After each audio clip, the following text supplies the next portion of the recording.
প্রয়াত শিল্পী জুবিন গর্গের শেষ সিনেমা রয় রয় বিনালে আগামীকাল অর্থাৎ 31শে অক্টোবর প্রদর্শন হবে। এ নিয়ে অনুরাগীদের মধ্যে প্রচণ্ড উৎসাহ রয়েছে। জুবিনের এই শেষ সিনেমার এক সপ্তাহের টিকিট বুকিং হয়ে গিয়েছে ইতিমধ্যেই। এরই মধ্যে জুবিনের শেষ সিনেমাটি করমুক্ত করার দাবি উঠে সর্বত্র। গতকাল অর্থাৎ বুধবার এ নিয়ে গুরুত্বপূর্ণ সিদ্ধান্ত গ্রহণ করেছে রাজ্য ক্যাবিনেট। পরে সাংবাদিক সম্মেলনে রাজ্যের মুখ্যমন্ত্রী ডক্টর হিমন্ত বিশ্ব শর্মা জানান, রাজ্যে অসমীয়া সিনেমার উপর কোনো কর নেই, তবে কেন্দ্র জিএসটি হিসেবে টিকিটের উপর কর সংগ্রহ করে। 100 টাকার কম টিকিটে 5% ও 100 টাকার বেশি হলে 18% জিএসটি সংগ্রহ করা হয়। মুখ্যমন্ত্রী বলেন, সিনেমার টিকিট থেকে সংগ্রহ কর জিএসটির রাজ্য সরকারের অংশ কলাগুরু আর্টিস্ট ফাউন্ডেশনের হাতে তুলে দেওয়া হবে।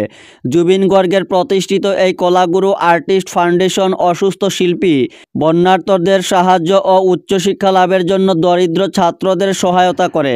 রাজ্য সরকার জুবিনের পত্নী গরিমা শইকীয়া গর্গের পরামর্শ অনুসারে সিনেমার টিকিটের জিএসটির রাজ্য সরকারের অংশ কলাগুরু আর্টিস্ট ফাউন্ডেশনের হাতে তুলে দেওয়ার সিদ্ধান্ত নিয়েছে।